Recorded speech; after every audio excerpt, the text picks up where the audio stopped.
Welcome to YouTube channel Law and Communication Skills. Subscribe our channel, press bell icon for notification, like, comments and also share to other. Assalamu alaikum friend and viewers, I hope all are fine. This is Mubashir Iqbal Chauhan, Advocate High Court and Legal Lecturer. Series of legal lectures के अंदर हमारा आज का subject law of equity most important subject है, most important topic है। Law of equity एक ऐसा subject है कि जिसको मेरे जितने भी व्यूवर्स हैं, अगर उन्होंने अपने टीचर से, अपने क्लास फेलो से इसके बारे में सुना होगा तो उन्होंने यही उनको बोला होगा कि जी ये एक रट्टा है, इसको आप रट्टा लगाएं और एग्जाम के अंदर इसको जाकर छाप दें, बस इससे पास होना है और इसका कोई काम नहीं है। Believe me, law of equity एक ऐसा सब्जेक्ट है जो practical, criminal, civil, limitation act, torts etcetera हर जगह के ऊपर ये अप्लाई होता है, क्योंकि एक थ्योरेटिकली कंसेप्चुअल सब्जेक्ट है। इससे बेसिकली लॉ जनरेट हुआ, लॉ की थ्योरी इससे जनरेट हुई, बेसिक जो लॉ का पर्पस है, जो लॉ की बेस है वो इससे बनी।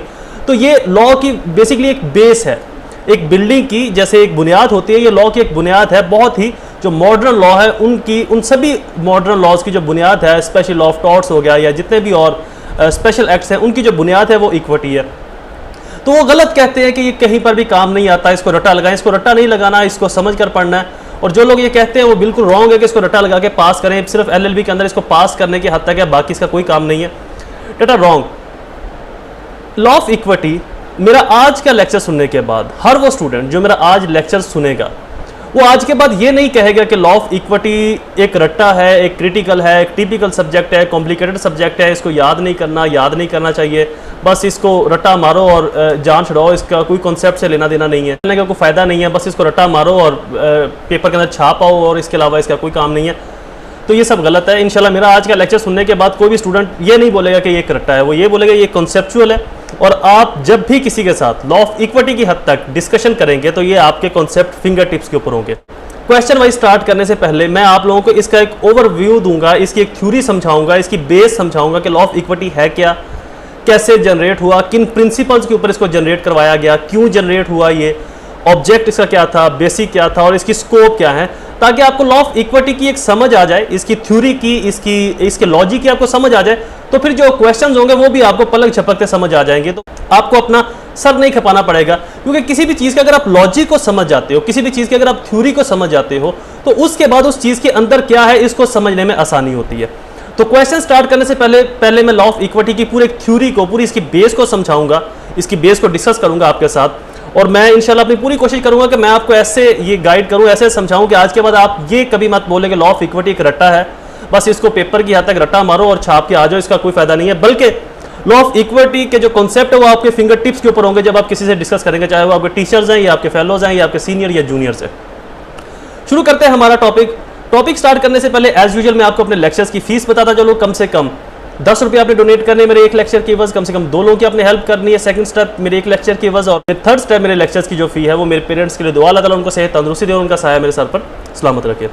नोट्स लॉ ऑफ इक्विटी के मैं अपनी इस वीडियो के डिस्क्रिप्शन के अंदर इनका लिंक दे दूंगा, गूगल के ऊपर ऑनलाइन अवेलेबल है, वहां से आप जाकर नोट्स जो है वो डाउनलोड कर सकते। एक और चीज़ आपसे डिस्कस करनी थी कि मुझे अक्सर कॉल्स मैसेज आते हैं जिनका मैं रिप्लाई नहीं कर पाता, कॉल अटेंड नहीं कर पाता, अगर मैसेज आते हैं तो मैं शॉर्टेज ऑफ टाइम की वजह से उनका रिप्लाई नहीं कर सकता। तो मैंने अपने व्हाट्सएप ग्रुप्स बनाए हुए हैं, बॉयज़ के और गर्ल्स के अलग अलग। तो आप मेरे इस नंबर के ऊपर जो स्क्रीन के ऊपर आ रहा है, चल रहा होगा, यहाँ पर वॉइस मैसेज के अंदर अपना एलएलबी ईयर या अपने लॉ का ईयर, अपना नाम, सिटी लिखकर आप वॉइस मैसेज में सेंड कर दें और गर्ल्स को मैं गर्ल्स ग्रुप के अंदर ऐड कर दूंगा और बॉयज़ को बॉयज़ ग्रुप के अंदर ऐड कर दूंगा। इन शॉर्ट मैं यहाँ पर अपने कॉमन लॉ ग्रुप्स का लिंक भी दे दूंगा डिस्क्रिप्शन के अंदर। आप उस लिंक पे क्लिक करके भी मेरे जो कॉमन व्हाट्सएप ग्रुप्स हैं वहाँ पर बॉयज़ और गर्ल्स दोनों ही हैं, तो उसको भी आप ज्वाइन कर सकते हैं। अगर गर्ल्स सेपरेट ग्रुप को ज्वाइन करना चाहते हैं तो वो मुझे मेरे नंबर के ऊपर व्हाट्सएप मैसेज जो है वॉइस मैसेज के अंदर कर दें, मैं जैसे ही उसको सुनूंगा तो मैं उनको वहाँ पर ऐड कर दूंगा। तो वहाँ पर आपको फ़ायदा यह है कि आपको मजीद, और मैं अपने उन व्हाट्सएप ग्रुप्स के अंदर सैटरडे और संडे को 2 दिन 3 घंटों के लिए ज़रूर आता हूँ। वहाँ पर मेरी स्टूडेंट से डिस्कशन होती है, उनके सवालों के जवाब या उनकी जो भी उनकी प्रॉब्लम्स है वो डिस्कस किए जाते हैं, उनको जहाँ तक मुमकिन हो सोल्यूशन उनका बताया जाता है। आपके लिए ज़्यादा फायदेमंद होगा अगर आप उनको ज्वाइन कर लें मुझसे डिस्कस करने के लिए। मेरे से आपने अगर कॉन्टैक्ट में रहना तो ये आप लोगों के लिए ज़्यादा फायदेमंद है, अदरवाइज़ मैं बहुत कम रिप्लाई करता हूँ, most of the time shortage की वजह से कर ही नहीं पाता। शुरू करते हैं हमारा lectures law of equity. What is equity? Equity है क्या? बेसिकली इक्विटी एक प्रिंसिपल है, एक थीम है, एक थ्योरी है जिसको जनरेट किया गया 17वीं सेंचुरी के आगाज में। एशबाई वर्सेस वाइट एक केस था 1703 के अंदर, जहां पर यह प्रिंसिपल डेवलप हुआ। इससे पहले जो थ्योरी एग्जिस्ट करती थी लॉ के अंदर, जो प्रिंसिपल एग्जिस्ट करता था वो ये था कि where there is remedy there is right. For example, जहां पर कानून साजी हुई है, जहां पर कानून बना हुआ है, और अगर वहां पर आपका कोई राइट वायलेट होता है, आसान अल्फाज के अंदर समझाता हूं। फॉर एग्जाम्पल, एक कानून बना हुआ है कि जी अगर किसी शख्स ने किसी शख्स से 100 रुपया छीना तो उसको 2 साल सजा होगी, या इससे ऊपर रकम छीनी तो उसको 2 साल सजा होगी। अब ए और बी 2 लोग हैं। बी जो है वो ए से 100 रुपीज छीन लेता है, 100 रुपीज इससे चोरी कर लेता है, डिकेटी कर लेता है, एक्सटॉर्ट कर लेता है, रॉबरी कर लेता है, कुछ भी कर लेता है, लेकिन 100 रुपीज इससे ले लेता है, छीन लेता है विदाउट द कंसेंट ऑफ ए की मर्जी के बगैर। अब ए कोर्ट में जाता है, कोर्ट को कहता है कि जी मेरे साथ इसने बी ने ये किया, मेरे से 100 रुपया छीन लिया और मुझे वापस भी नहीं दे रहा और मेरी मर्जी के बगैर इसने लिया, मुझे अवेल करवाया जाए, मुझे इसकी रेमेडी दी जाए, मुझे मेरी ग्रीवेंस को दूर किया जाए। कोर्ट कहते ठीक है, लॉ ये बना हुआ है, लॉ ये कहता है कि अगर 100 रुपये या इससे ऊपर की कोई अमाउंट कोई शख्स से छीनता है तो उसको उसका हर्जाना दिया जाएगा, सजा की जाएगी, जुर्माना डाला जाएगा। तो ठीक है, हम इसको जुर्माना करते हैं। अब सेम वे एक और शख्स आता है, सी और डी 2 लोग हैं, डी ने सी से 50 रुपये छीने हैं। सी कोर्ट में जाकर कहता है जी मुझसे 50 रुपये डी ने छीने, मुझे भी रेमेडी दी जाए, मुझे भी ग्रीवियस मेरा हुआ दी जाए, मुझे मेरी दादरसी की जाए, मेरी तकलीफ में दवा किया जाए। कोर्ट कहते हैं सॉरी हम कुछ नहीं कर सकते। क्यों? कोर्ट कहते हैं कि लॉ जो है वो बना हुआ है 100 रुपीज या इससे ऊपर का, तो अगर आपके 100 या 100 से ऊपर रुपीज हैं तो फिर तो हम आपको लेकर दे सकते हैं, अगर 100 से कम है तो फिर हम आपको लेकर नहीं दे सकते क्योंकि कोई कानून ही नहीं बना हुआ। तो हम तो कोर्ट है, हमने तो कानून के दायरे में रहकर काम करना है, इससे बाहर तो हम जा नहीं सकते।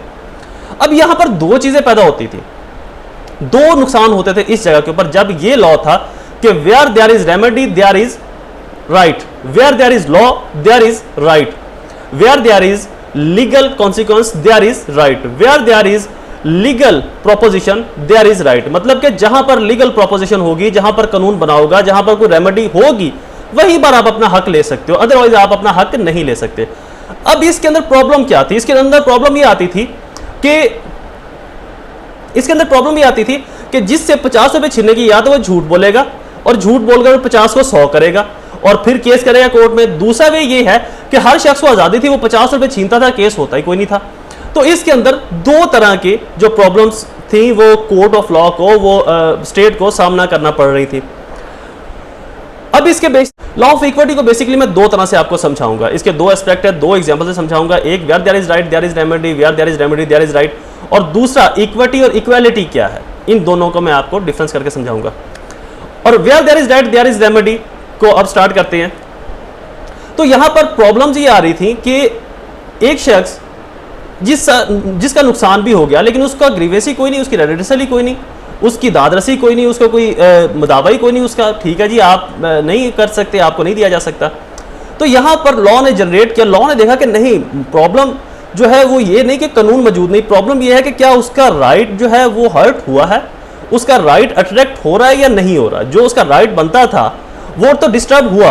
अब चाहे कानून वहां पर मौजूद है या नहीं, अगर उसका राइट डिस्टर्ब हुआ है, अगर उसका राइट हर्ट हुआ है, अगर उसको तकलीफ पहुंची है, तो कानून चाहे बना हुआ है या नहीं बना हुआ, उसको रेड्रेसल किया जाएगा, उसकी दादरसी की जाएगी, उसके ग्रीवेंस को दूर किया जाएगा।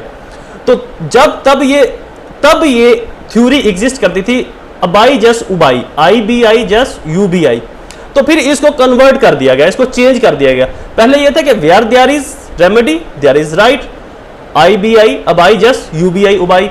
फिर जब इसको कन्वर्ट किया गया, इसको शिफ्ट किया गया आगे पीछे, तो फिर ये बन गया UBI जस IBI, where there is right there is remedy. जहां पर आपका हकूक होगा, जहां पर आपके हकूक होंगे, जहां पर आपका हक जो है वो डिस्टर्ब हुआ होगा, वहां पर आपको कानून आपका हक दिलवाएगा, चाहे वहां पर कानून मौजूद है या नहीं। तो जब इसको चेंज किया गया तो उसके बाद जितने भी ये मॉडर्न लॉज हैं, ये सभी उसी के बाद सडनली सर्कुलेट हुए और बहुत जल्दी इनिशिएट हुए, जिनके अंदर टॉर्ट्स भी है, लिमिटेशन एक्ट है और बहुत से नए और स्पेशल एक्ट्स जो इस वक्त मौजूद है, anti narcotics, special act, NAB, anti corruption, ये सब इस प्रिंसिपल की बेस के ऊपर बनना शुरू हुए। फिर उसके बाद ये सडनली सर्कुलेट हुए और बहुत जल्दी स्पीडी रेमेडी के जरिए बहुत से ऐसे नए कवानीन बने जो कि अवाम के लिए फायदेमंद साबित हुए, अवाम के लिए बेनिफिट्स पहुंचाया। तो जब उबाई जस अबाई बना तो इसका मतलब कि where there is right there is remedy, अगर आपका हक वायलेट हुआ है, आपके राइट की वायलेशन हुई है, आपके हकूक की खिलाफ वर्जी, तो वहां पर आपका हक दिलवाया जाएगा। फॉर एग्जाम्पल एक रोड बन रहा है, अभी वो मतलब अंडर कंस्ट्रक्शन है, अभी उसकी कंस्ट्रक्शन हो रही है, अभी प्रॉपर वो बना नहीं है, तो एक शख्स बाइक के ऊपर वहां पर गुजर रहा है। अब वहां पर उन्होंने कोई ऐसी अटेंशन, ऐसी कोई बोर्ड नहीं लगाया जिससे ये अंदाजा हो सके कि आगे से रोड टूटा हुआ है। उस शख्स की गाड़ी पहले साफ रोड से आ रही थी और यकदम जब टूटे रोड के ऊपर गिरी, जब जहां से वो रोड बना रहे थे, उसकी गाड़ी के एक्सल टूट गए या उसका गाड़ी का रिम टूट गया या टायर ब्लास्ट हो गया या कुछ इस तरह का नुकसान हो गया। वो कोर्ट में गया, उसने उस कंपनी के खिलाफ दावा दायर कर दिया। कोर्ट, उस कंपनी ने बोला कि जी हमने कौन सा जांच किया, हम तो बना रहे थे कंस्ट्रक्शन के अंदर, इसके अंदर हमारा कसूर तो नहीं, हमने कौन सा खुद इसकी गाड़ी के जाके एक्सल टायर फाड़े हैं, तोड़े हैं या बम रख दिया इसकी गाड़ी के नीचे, हमें क्या पता था इसने आना है और इसी ने इसी टाइम ही आना है। तो कोर्ट ये कहेगी कि आपको पता था या नहीं पता था। सिर्फ यही नहीं कि आप जानबूझकर किसी का नुकसान ना करें, आप अनजाने में भी कोई ऐसी गलती ना करें जिससे किसी का नुकसान हो। तो यहां से एक नया राइट डेवलप हुआ जिसको कहते हैं कंट्रीब्यूटरी राइट, जिसके ऊपर मैं अपना लॉ ऑफ टॉर्ट्स के अंदर लेक्चर अपलोड कर चुका हूं, कंट्रीब्यूटरी राइट्स के ऊपर या कंट्रीब्यूटरी लाइबिलिटीज के ऊपर, कि जहां पर सिर्फ जानबूझकर नहीं, अनजाने में भी आपको एहतियात करना है। और जब कोर्ट ने इसके ऊपर फैसला दिया, जब कोर्ट ने इसको डिसाइड किया, तो इसके बाद फिर एक नया राइट डेवलप हो गया, एक नई लाइबिलिटीज डेवलप होगी जिनको कहते हैं स्ट्रिक्ट लाइबिलिटीज या वकीलियस लाइबिलिटीज। इन दोनों के ऊपर भी मैं अपना लॉ ऑफ टॉर्ट्स के अंदर लेक्चर्स अपलोड कर चुका हूं, आप वो देख लीजिएगा कि स्ट्रिक्ट लाइबिलिटीज, वकीलियस लाइबिलिटीज के दो तरफा, दोनों तरफों की ही लाइबिलिटीज होंगी, सिर्फ एक पार्टी की लाइबिलिटीज नहीं होगी। इसकी लाइबिलिटीज भी और इनकी लाइबिलिटीज भी। कोई ऐसे बोर्ड, कोई ऐसी तस्वीर अवेजा करते हैं जिससे दूर से ये साइन मिल जाता है, पता चल जाता है कि आगे रोड टूटा हुआ है, आप स्लो कर लें या एहतियात करें या कोई और मतबादल रास्ता इसका इख्तियार कर लें। तो ये तो था इक्विटी का प्रिंसिपल, बेसिक जो इक्विटी की थीम है, जो इसकी सिनेरियो है, उसका जो प्रिंसिपल था कि इक्विटी है क्या, इसकी थ्योरी क्या है, इसका प्रिंसिपल क्या है। आई होप आपको ये इक्विटी का प्रिंसिपल समझ आ गया होगा। अब नेक्स्ट जो इसका स्टेप है वो है कि इक्विटी और इक्वालिटी में क्या फर्क है, what is equity and what is equality. Equity और इक्वालिटी दोनों का क्या है, कौन सा प्रिंसिपल है, क्यों आए, किस वजह से आए हैं। इक्विटी और इक्वालिटी, इक्विटी जब प्रिंसिपल डेवलप हुआ 1703 के बाद ऑनवर्ड, तो बहुत से ऐसे क्राइसिस आ गए जहां पर यह चीज डिटरमाइन करना मुश्किल हो गई कि हर शख्स ही इक्विटी को क्लेम कर रहा था, हर शख्स ही इक्विटी के प्रिंसिपल को ला रहा था। तो बेसिकली इक्विटी का मतलब यह है कि where there is right there is remedy का मतलब यह है कि हर शख्स को एक जैसा ट्रीट किया जाएगा, हर शख्स को एक जैसा ही समझा जाएगा, कोई जात पात के अंदर फर्क नहीं है। प्रिंसिपल इक्वालिटी का भी यही है, लेकिन इसके अंदर थोड़ी सी कॉम्प्लिकेशन है जिसको बारीकी को समझना और उसको आइडेंटिफाई करना जरूरी है, जिससे आपको यह अंदाजा हो सकेगा कि इक्विटी क्या है और इक्वालिटी क्या है। मैं यहां पर दो तस्वीरें भी अवेजा करूंगा स्क्रीन के ऊपर जिनसे आपको समझने में आसानी होगी कि इक्विटी क्या है और इक्वालिटी क्या है। आई होप आपको ये तस्वीरें नजर आ रही होंगी। अभी दूसरी इक्वालिटी की तस्वीर भी आ रही होगी, इक्विटी की तस्वीर भी आपको आ रही है, इसके ऊपर नीचे लिखा होगा कि इक्विटी क्या है और इक्वालिटी क्या है। अच्छा, इक्विटी और इक्वालिटी के अंदर जो फर्क है, जो इसके अंदर डिफरेंस है, जो मेजर इसके अंदर डिफरेंस है, वो ये है कि इक्विटी का मतलब है कि चाहे कोई छोटा है या बड़ा, अमीर है या गरीब, ताकतवर है या कमजोर, सबको एक जितना दिया जाएगा, ना कम ना ज्यादा। बेसिकली कम्युनिस्ट का जो निज़ाम था, जो चाइना के अंदर, रशिया के अंदर लॉन्च किया गया और जिसको पाकिस्तान के अंदर भी भुट्टो साहब लेकर आए थे और वो बुरी तरह से नाकाम हो गया, फेल हो गया, वो ये था कि इक्विटी चूंकि कहते हैं कि सभी को एक जैसा कर दिया जाए, सभी को बराबर कर दिया जाए, ना कोई ऊंचा हो ना कोई छोटा, सब जितने भी सोर्सेज हैं सबको बराबर दे दिया जाए। फॉर एग्जाम्पल, आपने तस्वीर के अंदर यहां पर बॉक्स देखे, एक शख्स खड़ा है, दूसरा खड़ा है, तीसरा खड़ा है। एक जो सबसे छोटा है उसके पास बॉक्स ज्यादा है, जो सबसे दरमियाना है उसके पास बॉक्स उससे कम, और जो सबसे बड़ा उसके पास बॉक्स बिल्कुल ही कम है या नहीं है। तो मतलब कि तीनों को बराबर कर दिया, एक बड़ा था, एक मिड में था, एक सबसे छोटा था। छोटे को उठाकर ज्यादा उठाया, दरमियान वाले को थोड़ा उठाया और तीनों को बराबर कर दिया। तो यह है इक्विटी का प्रिंसिपल। इक्विटी ये कहती है कि सभी को बराबर कर दिया जाए, सभी को बराबर जो है ना वो ट्रीट किया जाए। जो अगर किसी की कोई ख्वाहिश है, कोई रजामंदी है, जिसने जो इजहार किया है, जितना इसको मिल रहा है उतना ही इसके बराबर इसको मिलेगा, उतना ही इसको मिलेगा। यह है इक्विटी का प्रिंसिपल कि सबको ऐसे बराबर कर दिया जाए कि अगर एक के पास सोर्सेज वसाइल ज्यादा है तो उसको मजीद ना दिए जाए, उसके हिस्से के जो वसाइल हैं वो इस शख्स को दे दिए जाएं जिसके पास वसाइल कम है, ताकि इसको भी उठाकर इसके बराबर कर दिया जाए। तो जो कम्युनिस्ट का निज़ाम था, जो 17 और 18 के इराक के अंदर, पाकिस्तान के अंदर डिप्लॉय किया गया, जो 60 to 80 के दरमियान की इराक के अंदर डिप्लॉय किया गया पाकिस्तान के अंदर, कम्युनिस्ट का निज़ाम भी ये था। कम्युनिस्ट क्या करते थे, वो तमाम जो असासे हैं, जो तमाम फाइनेंशियल मटीरियलिस्टिक चीज़ें हैं, उनको स्टेट अपनी ग्रिप में कर लेती थी।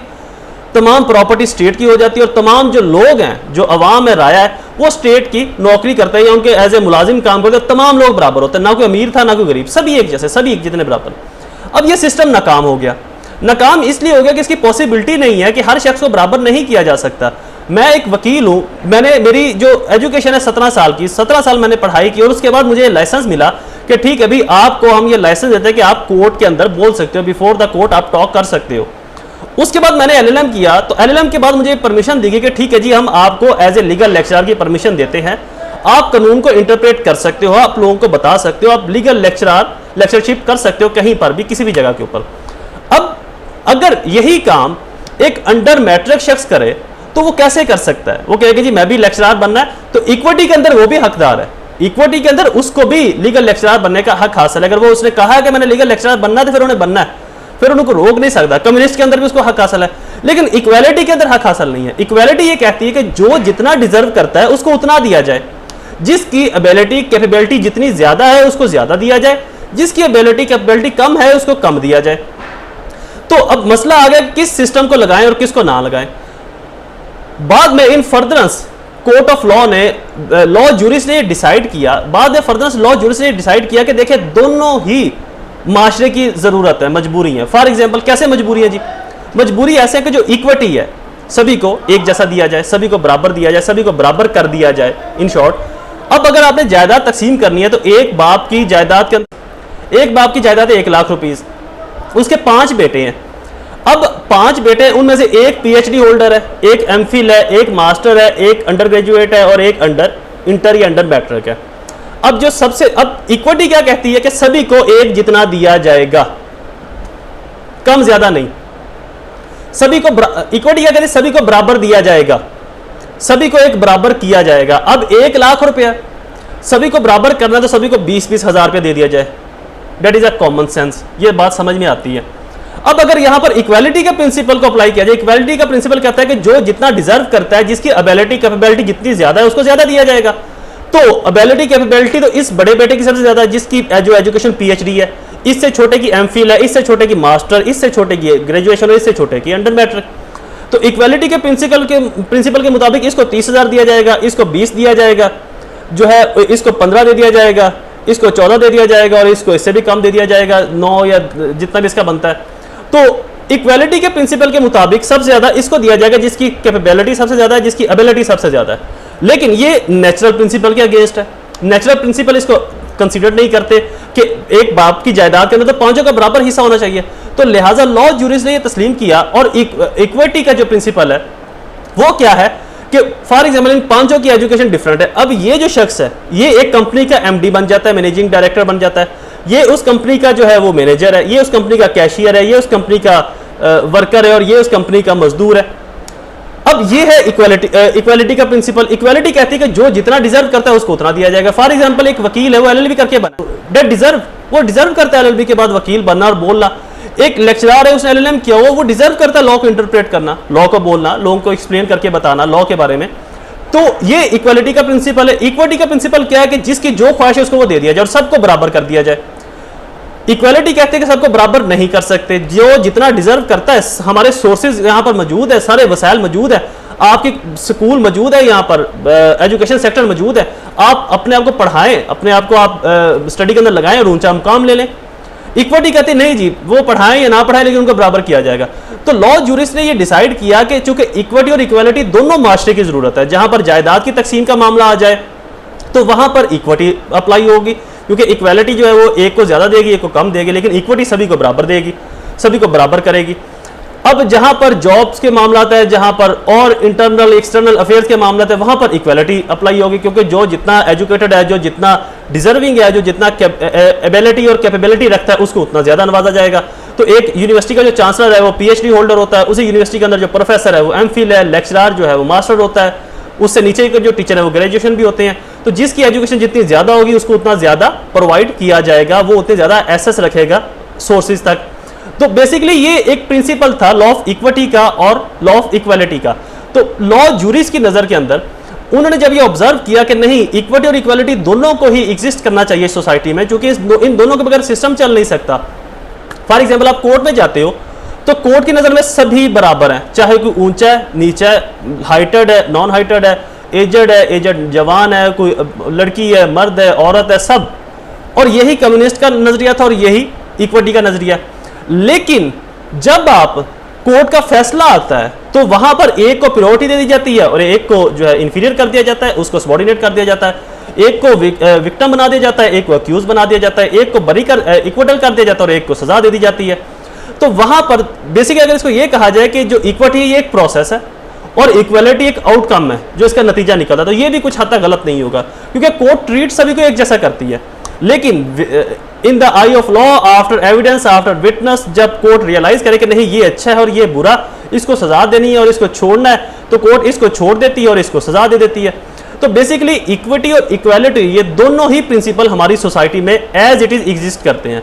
जहां पर इक्विटी की जरूरत पड़ती है वहां पर इक्विटी को अप्लाई कर दिया जाता है, जैसे कि जायदाद के मामला हो गए, जैसे कि बराबरी की तकसीम होगी, गवर्नमेंट जब माशरे में तकसीम करती है, फॉर एग्जांपल गवर्नमेंट एक स्कीम निकालती है, गाड़ियां तकसीम करती है या कर्जा लॉन्च करती है या गवर्नमेंट बाइक्स देती है या कोई भी गवर्नमेंट और स्कीम निकालती है, तो वहां पर गवर्नमेंट क्या करती है, सबको बराबर देती है कि जी हम एक पूरा अंदाजा निकालेंगे, हमें कोई फर्क नहीं कौन अमीर है, गरीब है, कौन अच्छा है, कौन बुरा है, कौन कैसा है, कौन कैसा नहीं है, आप पूरा डालें या आप हमारा ये प्रोसीजर इसको अडॉप्ट करें, जिसकी गाड़ी निकलेगी हम उसको देंगे। तो ये है इक्विटी का प्रिंसिपल। दूसरी तरफ वही गवर्नमेंट जब एक और स्कीम निकालती है, फॉर एग्जांपल गवर्नमेंट ने प्रीवियस गवर्नमेंट्स ने एक लैपटॉप स्कीम निकाली थी, तो उन्होंने लैपटॉप की स्कीम निकाली और ये बोला कि जी ये लैपटॉप सिर्फ उन बच्चों को मिलेंगे जिन्होंने ग्रेजुएशन के अंदर या मास्टर के अंदर फर्स्ट डिवीजन लिया। तो डेट मीन कि जो एबिलिटी रखता था, जो कैपेबल था, जो ज्यादा इंटेलिजेंट था, उसको लैपटॉप दिया जाएंगे, जो कम इंटेलिजेंट है उसको लैपटॉप नहीं दिए जाएंगे। तो ये है इक्वालिटी का प्रिंसिपल, इक्वालिटी और इक्विटी। आई होप आपको इस लेक्चर की समझ आ गई होगी। तो ये एक पूरी थीम थी इक्विटी की। तो इस थीम को समझना, इस लॉजिक को समझना बहुत जरूरी है कि इक्वालिटी क्या है, इक्विटी क्या है, दरअसल इक्विटी का प्रिंसिपल क्या है, एक्चुअल में इक्विटी का जो प्रिंसिपल है, जो लॉजिक है, जो इसकी थ्योरी है वो क्या है। आई होप आपको ये लेक्चर पसंद आया होगा। मेरे चैनल को सब्सक्राइब करना और बेल आइकन को प्रेस करना ना भूलें। मुझे अपनी दुआ में जरूर याद रखिएगा। अल्लाह ताला आप सबका हामी नासिर हो। वस्सलाम।